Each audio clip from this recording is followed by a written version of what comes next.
Well, after yesterday's news that Labor leader Anthony Albanese had caught COVID, we decided a catch-up was in order, and he joins us from ISO in his home in Sydney. Anthony Albanese, there's only one thing to say, really. Bummer. Yeah, it is a bit of a bummer. That's probably an accurate description. But if it was going to happen, and it's happened to Tony Burke and Jason Clare and Christina Keneally and Chris Bowen and others in the last few weeks, it is certainly not desirable, but it's better to happen now than in a couple of weeks' time.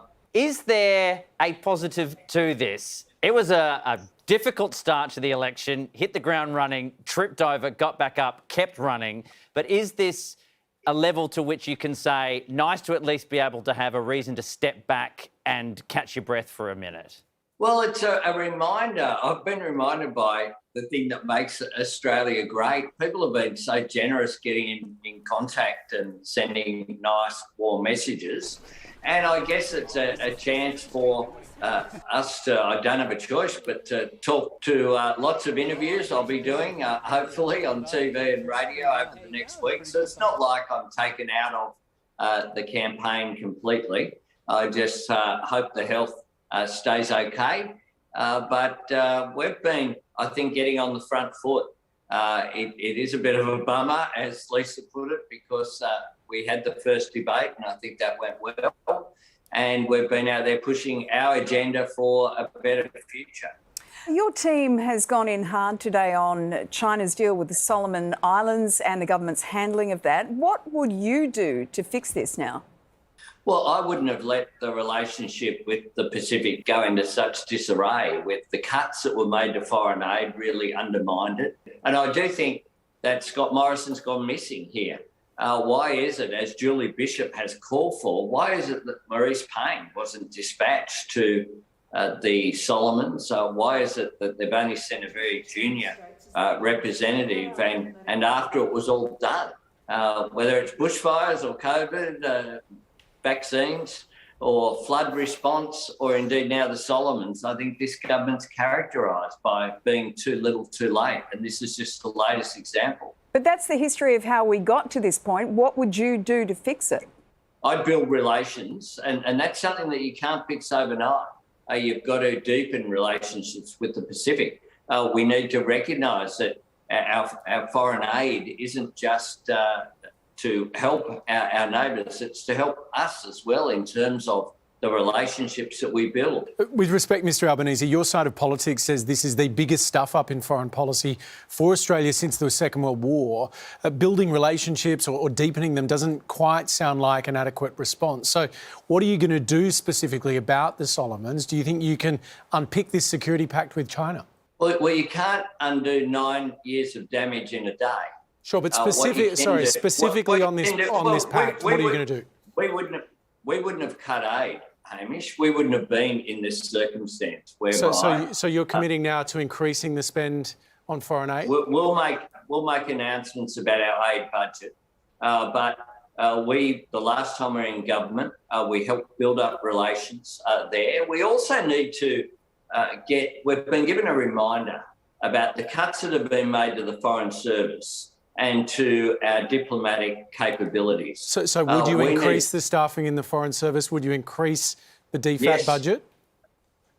Yes, we will be doing that. But by what quantum are we talking about?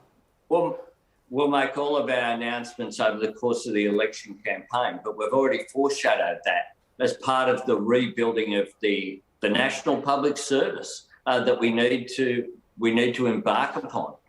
Because that capacity is in Australia's national interest. Traditionally, we're punched way above our weight, including in the region. But what this shows is, in spite of the fact that we all recognise that China has changed its posture, it's more forward-leaning, it's more aggressive in the region, it's seeking to have more influence.